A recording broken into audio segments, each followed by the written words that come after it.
The WWE network, for their grand plan to give everything they do away for $10 a month, what was it, 6-7 years ago, has evolved into a grand plan where now they give everything away for $5 a month. Is this what I understand now? And plus more now with Tomato?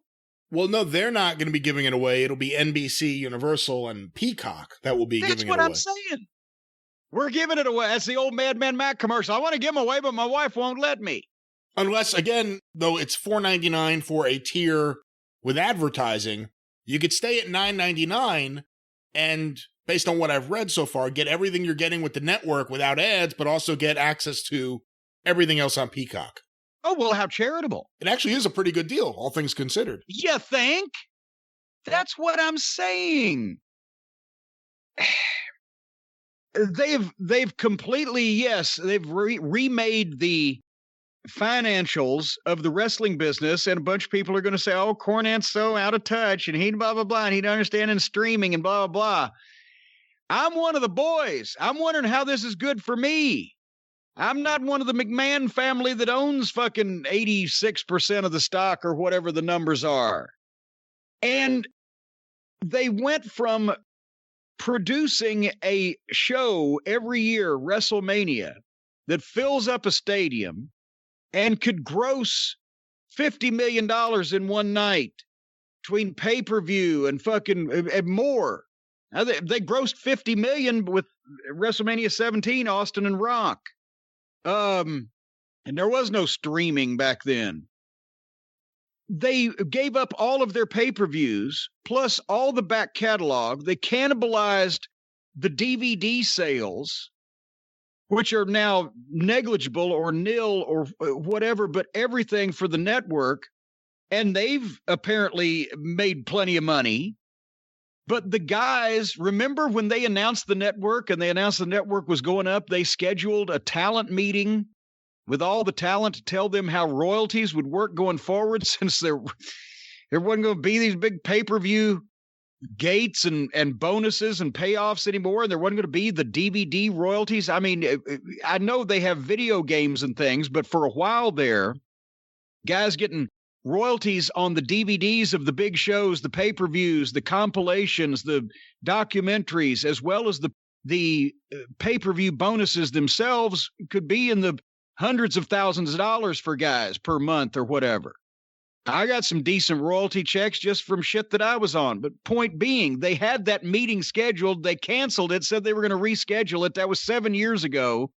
Brian, have you heard about that meeting being rescheduled? No, and that was one of the big questions I had, is how are payoffs now going to be handled after this deal?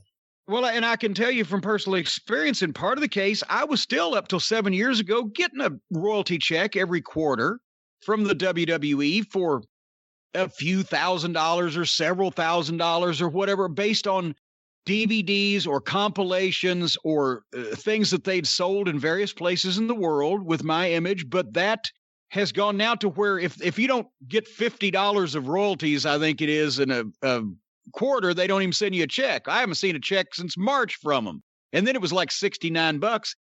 Everything, from what I understand, for a lot of guys, fell in a half or a quarter or whatever after the network phased in. Gradually, they've just phased in when they, do contracts with guys. The base pay is higher and et cetera, et cetera. But the point I'm trying to make is the company now can make money with a fucking traveling cast. Like, do you know who's in Cirque du Soleil? Do you know who unless it's an Olympic skater, do you know who's in the Holiday on Ice, in the chorus line or whatever? It's just a fucking production company now, as they finally wanted it to be all along, and it finally is. It's a television production company that's incidentally about wrestling. But now you've lost the ability to have a gate attraction because there's practically no gates to fucking draw. And sooner or later, that's what I think it's sooner than later. I think that's what most of it already is. When we get to NXT here in a minute, you've just got a bunch of interchangeable wrestlers putting on a performance. There's no need for a Brock Lesnar. There's no need for a Hulk Hogan. There's no need for a Steve Austin or a Rock. There's no need for a major attractions because you're guaranteed money to produce content. But the guys, as a result, yeah, everybody might make good money for what good money is these days, but nobody's going to make great money ever again, because how can any one attraction, one talent, one box office draw be important enough to get major money when the fucking box office makes no difference?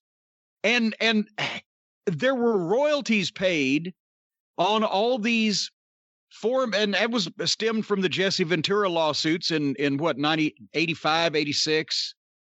They had to start paying royalties to the guys, to the whoever, unless it was written in the contract specifically not. It was after that. It wasn't 85 or 86. It was separate. Well, but it stemmed from that. Jesse stirred and started the whole thing up. That's when that started happening. But the point is, they were paying guys royalties. Now, but I'll guarantee you, the Screen Actors Guild, because if Peacock is also showing reruns of Friends, are all the Friends not getting something? Even if it's Paul McCartney, he gets 3 cents every time they play Yesterday in a fucking elevator. But the guys aren't going to get anything off Peacock. The guys aren't getting any royalties off the network. And the network now has evolved into the biggest portion of all wrestling still available on video anywhere in the fucking world. So now I can't believe that for the guys have less say or control over how this stuff is done with their images and their likenesses, and they're not going to get anything off of it. Well, they can say it's built in their contract.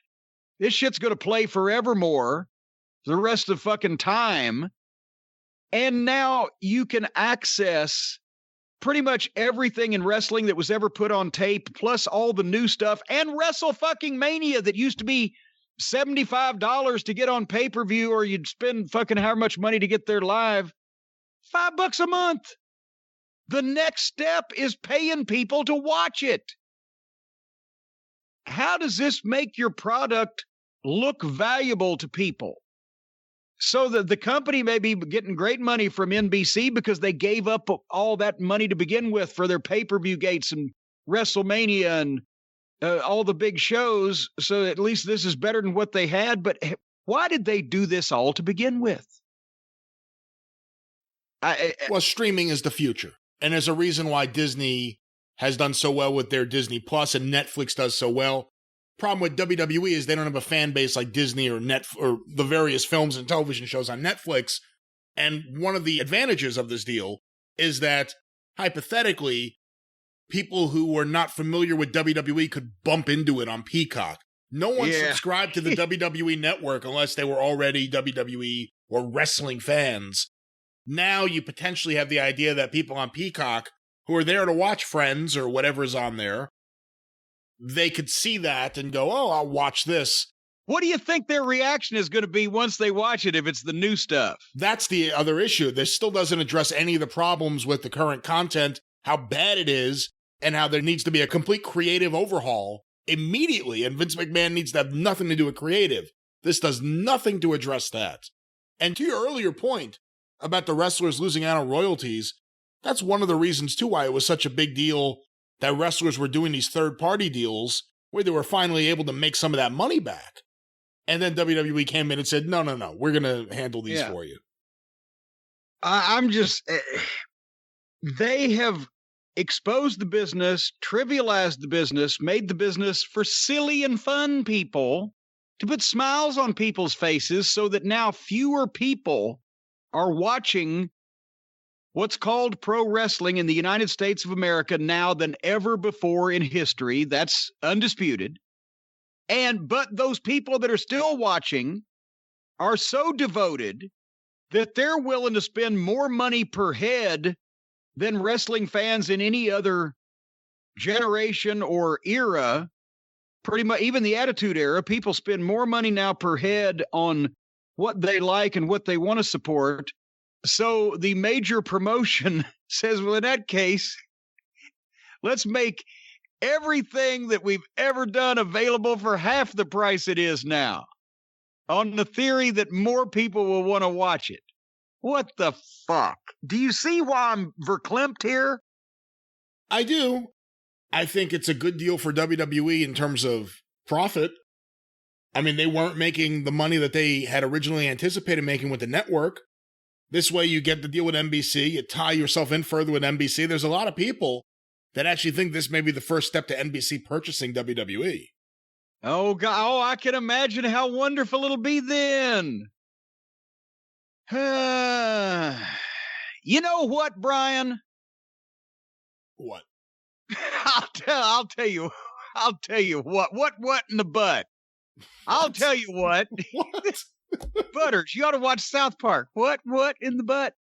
You know, you might have to, by this time next year, pay people to watch professional wrestling, but you won't have to pay people to watch you in a buttercloth shirt. You'll be ready to go. You will be the star of the show in the world's most comfortable shirt. A dress shirt that makes you feel like you're wearing your favorite t-shirt, folks, whether you're tall or short or portly and stout or skinny and bony. They've got a ranges of sizes and fits. As they say, you'll look like Friday night but feel like Sunday morning with a little bit of Tuesday afternoon thrown in. They're not stiff. They're not scratchy. Like we said, it's soft. It's like a puppy's belly. Revolutionary fabric made with long fiber cotton with a 6-way stretch. It's breathable, warm in winter, cool in summer, tailored fits. These things are fantastic. And they've got a gifting program during COVID because nobody wants to go to the mall.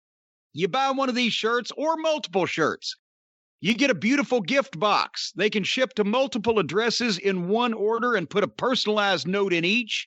It's one-stop shopping. You can send the world of comfort to every man in your life, folks. And Buttercloth, that's because it's soft as butter, is offering our listeners 20% off your first purchase. Go to buttercloth.com/JCE and get 20% off your first full price order. That's buttercloth.com/JCE. You will feel like you've got a stick of butter just rubbed all over your body. And Brian, you know what that feels like. Well, I don't know what that feels like, but I will say they are the most comfortable shirts. I wore one the other day to something I had to take care of, and it was so comfortable. Wow, that is such a fucking awkward phrasing. I wore one the other day to something I had to take care of. What, when you dumped the guy over the bridge, did it make a splash and stain your buttercloth shirt? I don't do those kind of things, but I may know a few people that do. But I had to wear one the other day, and it was just delightful. What a comfortable shirt. Delightful. And I look good. Well, that's a matter of opinion, but the shirt looks good. That's right. It just depends on what you feel like about the filling.